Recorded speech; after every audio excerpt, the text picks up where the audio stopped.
Queridos alumnos, en esta novena clase vamos a comenzar a hacer una evaluación de la reforma que se hizo a la Santa Misa. Y enunciaremos en primer lugar los- las principales y más graves deficiencias del Novus Ordo Missae. Son deficiencias irreparables e irreformables de este nuevo rito que vino a reemplazar al rito romano de la misa. Entramos con esto en un terreno dolorosísimo en la historia de la Iglesia, que en el punto específico de la liturgia de la misa, que es, como lo dijo el propio Concilio Vaticano II, raíz y cumbre de la vida misma de la Iglesia, no conoció nunca a lo largo de 2000 años una agresión y destrucción tan impías como la que se realizó en la década de 1960. Al cabo de un par de décadas después de entrado en vigencia y aún antes, quizás a los 2 o 3 años, ¿no? El Novus Ordo Missae evidenció la necesidad de reformas, debido, entre otras cosas, al diluvio de abusos que permitía, y se comenzó a hablar de una reforma de la reforma, en un momento y en un clima en que ello todavía se podía hacer, aunque se pensaba hacerlo usando una terminología suave para no encender la resistencia de los partidarios de ese Novus Ordo,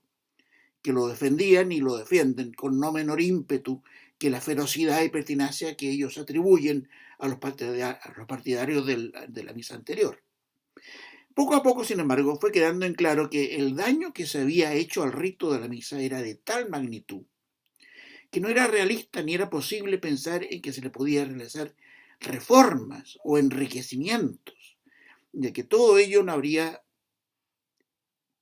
de ser sino una pura cosmética, ¿no? Supuesta la profundidad insondable de la ruina producida por los reformadores del concilium. Por lo demás, el Novus Ordo Missae es expresión de toda una nueva teología que resulta irreconciliable con la que se ha elaborado en torno a la auténtica fe de la Iglesia. Y lo es hasta tal punto que se ha transformado la misa nueva en el emblema, en la bandera de lucha de una forma radicalmente nueva de entender la fe contenida en el Depositum Fidei. Cosa que, para buena fortuna de esta postura que nosotros sostenemos aquí, ¿no?, ha venido a quedar todavía más en clara con el reciente intercambio de cartas entre el prefecto Roche de la Congregación para el Culto Divino y el arzobispo de Westminster, para citar solo uno de los muchos casos atingentes que existen. A esto me referí en la clase anterior. Puesto que reformar lo reformado ha mostrado ser imposible. Y ha demostrado asimismo no poder el nuevo rito vivir en paz al lado de la antigua misa, como lo comprueba el actual intento de suprimir la antigua misa a pesar del motu proprio Summorum Pontificum de Benedicto XVI. ¿Qué alternativa queda? Bueno, la alternativa a la reforma de la reforma ha de ser totalmente distinta de los intentos de pacificación que este motu propio de Benedicto XVI había intentado. Y esa alternativa habrá de ir más allá de los puros juegos semánticos de dos formas de un mismo rito y de otras cosas igualmente contradictorias y al cabo inútiles, como los acontecimientos actuales lo están probando. No se ha pacificado la Iglesia con esto de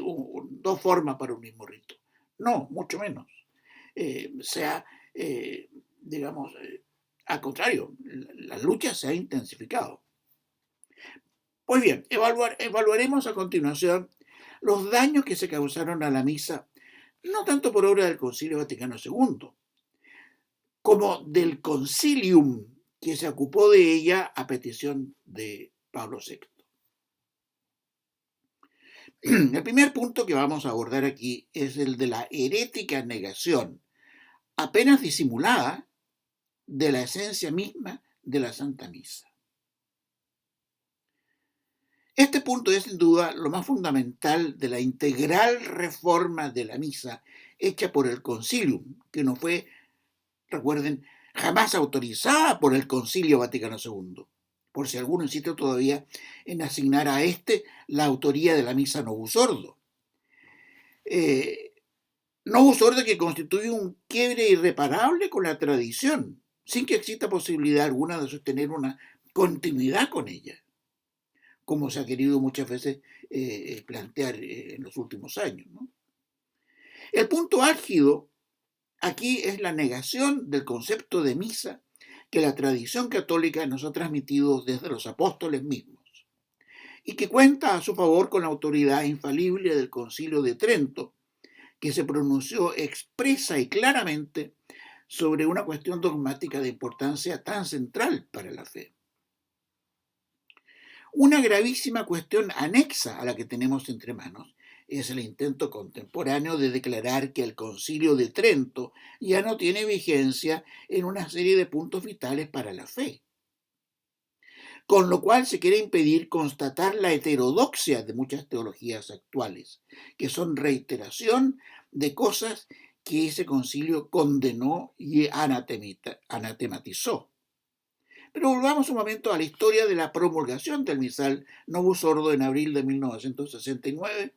que contenía la primera Institutio Generalis, redactada por el Concilium. En el número 7 de esa Institutio Generalis se dice lo siguiente: la cena del Señor o misa es la sagrada asamblea o congregación del pueblo de Dios que se reúne bajo la presidencia del sacerdote a fin de celebrar el memorial del Señor. Por esta razón, se aplica la suprema promesa de Cristo a la reunión local de la iglesia, donde dos o más se reúnen en mi nombre, ahí estoy yo en medio de ellos. Esta definición de la misa es, descartado todo eufemismo, una clara herejía, sin que exista a este respecto ninguna duda razonable,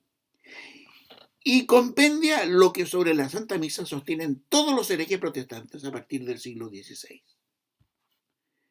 El otro centro neurálgico de la cuestión es si cada misa es o no el sacrificio de Cristo, que se representa sacramentalmente e incruentamente sobre el altar, y si por lo tanto es o no es un sacrificio propiciatorio. Sacrificio propiciatorio. En la definición de misa del número 7 que hemos citado, está claro que ella no es para el Novus Ordo un sacrificio, sino una asamblea o congregación que tiene por fin celebrar el memorial del Señor. Comparemos esto con lo que nos dice el Concilio de Trento. Sesión 22, canon número 1. Si alguno dijere que no se ofrece a Dios en la misa verdadero y propio sacrificio, o que el ofrecerte este no es otra cosa que darnos a Cristo para que le comamos, sea excomulgado. La doctrina católica dice pues que la misa es un sacrificio y no una sagrada asamblea o congregación del pueblo de Dios que se reúne bajo la presidencia del sacerdote a fin de celebrar el memorial del Señor. Ahora bien, luego de que el número 7 ya citado fuera revisado por petición de Pablo VI, movido a su vez por el breve examen crítico de los cardenales Ottaviani y Bacci, su nueva redacción, que es la que se incluye en la Institutio Generalis del misal romano actualmente en vigor, esa nueva definición se contiene en el número 27 y es la siguiente. En la misa o cena del Señor, el pueblo de Dios es convocado y reunido bajo la presidencia del sacerdote, quien obra en persona de Cristo, in persona Christi, para celebrar el memorial del Señor o sacrificio eucarístico. De manera que para esta reunión local de la Santa Iglesia vale eminentemente la promesa de Cristo. Donde dos o tres están reunidos en mi nombre, ahí estoy yo en medio de ellos. Pues en la celebración de la misa, en la cual se perpetúa el sacrificio de la cruz, Cristo está realmente presente en la misma asamblea congregada en su nombre, en la persona del ministro, en su palabra y más aún, de manera sustancial y permanente, en las especies eucarísticas. Los partidarios del Novus Ordo Missae, quienes nos han dado cuenta del alcance real de la cuestión que estamos analizando, arguyen que se corrigió la primera redacción hecha por el Concilium, incluyendo ahora en la definición de misa el concepto de sacrificio eucarístico. Lo que se dice más bien es memorial del Señor o sacrificio eucarístico, para no herir la sensibilidad protestante. Se añade ahora asimismo el término sacrificio de la cruz, y se aborda la cuestión cuyo tratamiento escandalosamente frívolo por parte del Concilium, yo les conté en su oportunidad, de la presencia de Cristo en la misa, que tiene tres formas de realidad, acentuándose su presencia sustancial y permanente en las especies eucarísticas, cosa que la primera redacción del Concilium había omitido absolutamente. No obstante esto, en la misma terminología de memorial del Señor o sacrificio eucarístico, se advierte la ambigüedad que persiste en la nueva misa, porque no se habla aquí sencillamente, como hace Trento, de una representación del sacrificio de la cruz, sino que por influjo de la teoría del misterio pascual a que hemos aludido antes, se dice que en el memorial del Señor, que esta teología considera objetivo, se hace presente de algún modo no precisado, conceptualmente, ¿no es cierto? Ahí se hace presente el sacrificio. Bueno, desgraciadamente no puedo detenerme más en esto porque, digamos, tendríamos que disponer de unas 12 clases más. Y siguen arguyendo los partidarios del nuevo ordo que además en las plegarias eucarísticas, con excepción de la plegaria eucarística 2, que no lo incluye en parte alguna, se habla expresamente de sacrificio, por lo que no puede caber duda de que en el texto leído de la misa, según las plegarias 3 y 4, descontamos la plegaria 1 que es el canon romano, en las plegarias 3 y 4 se menciona expresamente la idea de sacrificio, con lo cual despachan como infundada, ¿no?, la crítica que al Novus Ordo se hace en este sentido, de reemplazar el sacrificio por un memorial. Sin embargo, los partidarios del Novus Ordo eluden de este modo el centro neurálgico de la cuestión, que es el siguiente. Este sacrificio que se ofrece en cada misa, ¿es o no propiciatorio? Es decir, la acción sacrificial realizada en la misa, ¿tiene el mismo propósito propiciatorio o satisfactorio que el sacrificio cruento de la cruz, en cuya virtud Dios se aplaca ante la ofensa que le ha inferido la humanidad y derrama en consecuencia sobre ella las infinitas gracias que el sacrificio de la cruz obtuvo para los hombres? Y si es propiciatorio en este sentido, ¿puede aplicarse hoy dichas gracias a aquellos para quienes se las implora en cada oportunidad en que el sacrificio de la misa es ofrecido? En otros términos, ¿sigue vigente la teología de la redención o ha sido reemplazada por la teología del misterio pascual? La cuestión es decisiva para juzgar la ortodoxia o heterodoxia de la definición de misa, incluso esa definición corregida en la Institutio Generalis. Porque en efecto, el que la misa sea un sacrificio es algo que los protestantes mismos, que se han referido más autorizadamente al tema, no han tenido dificultad alguna en aceptar. Así, por ejemplo, el obispo Cranmer, el protestante inglés que destruyó la misa en Inglaterra a mediados del siglo XVI, declara en una de sus obras: me interpreta mal al decir que yo niego el sacrificio de la misa. La controversia no se refiere a si la Sagrada Comunión es o no un sacrificio, porque en esto el doctor Smith y yo estamos de acuerdo con el citado Concilio de Éfeso, sino a si se trata o no de un sacrificio propiciatorio. Este es el punto. El punto no es si la misa es o no un sacrificio. El punto es si ese sacrificio es o no propiciatorio.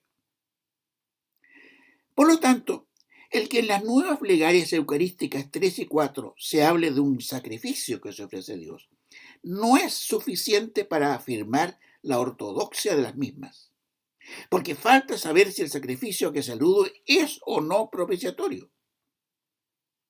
Porque hay en efecto muchos tipos de sacrificios que se puede ofrecer a Dios. Sacrificios de alabanza, sacrificios de acción de gracias, para no mencionar los sacrificios que cada cristiano en su vida cotidiana puede también ofrecerle. Pero no todos ellos tienen el carácter propiciatorio y satisfactorio, carácter que en rigor solo tiene el sacrificio de Cristo en la cruz, en el Calvario, y la representación sacramental de éste en cada misa católica. Es por esto que el Concilio de Trento aborda explícitamente este punto esencial, que era negado por los herejes de aquel tiempo, entre ellos el citado Cranmer. Y el concilio en la sesión 23, en el canon tercero, dice lo siguiente: si alguno dijere que el sacrificio de la misa es solo sacrificio de alabanza y de acción de gracias o mero recuerdo del sacrificio consumado en la cruz, mas que no es propiciatorio, o que solo aprovecha al que lo recibe y que no se debe ofrecer por los vivos ni por los difuntos, por los pecados, penas, satisfacciones ni otras necesidades, sea excomulgado. Ahora bien, si se examina con atención el Novus Ordo Missae, se advertirá que en las dos plegarias eucarísticas 3 y 4 en que se menciona el término sacrificio, no se hace alusión alguna a su carácter propiciatorio, ni se deja entender este por el contexto en que la palabra sacrificio es usada, como tampoco se refieren dichas plegarias hacia el sacrificio que menciona se ofrece por tal o cual persona o intención,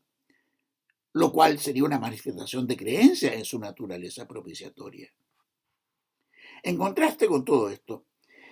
en el canon romano, en su comienzo mismo, se dice: en primer lugar, los ofrecemos por tu santa Iglesia Católica.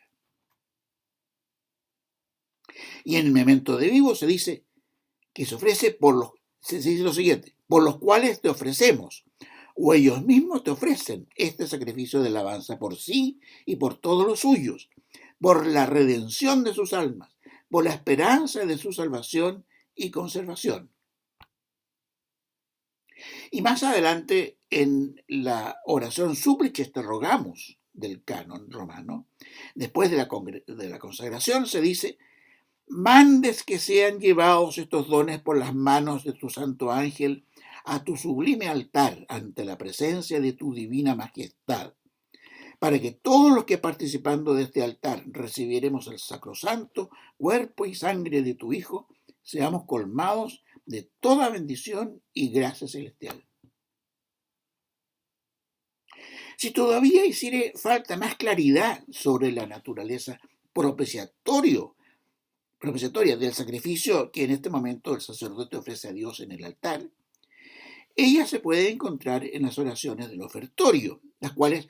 precisamente debido a que ponen magníficamente de manifiesto esa naturaleza propiciatoria,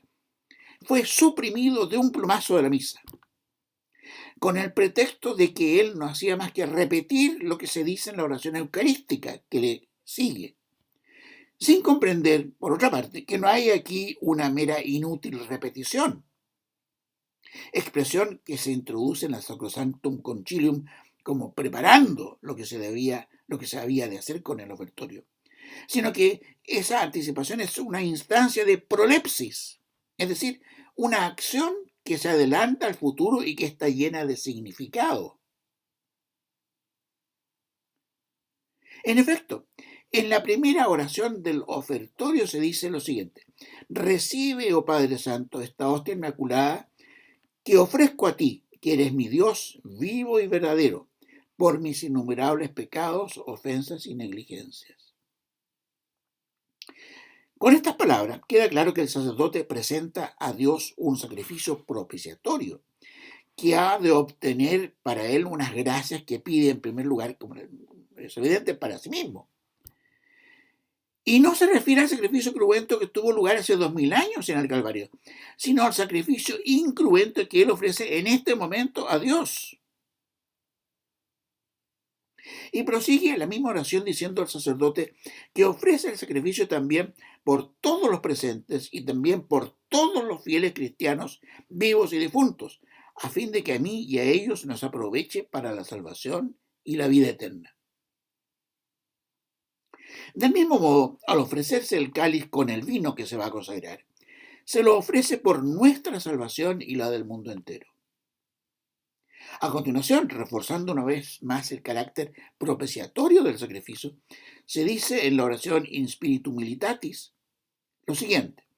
que el sacrificio que hoy te ofrecemos, oh Señor Dios, llegue a tu presencia de manera que te sea grato. Es decir, de manera que te agrade por cuanto te satisface su mérito y te dispone a ser propicio con nosotros. Y en la siguiente oración, Veni Sanctificator, se dice que este sacrificio se ofrece para gloria de tu santo nombre.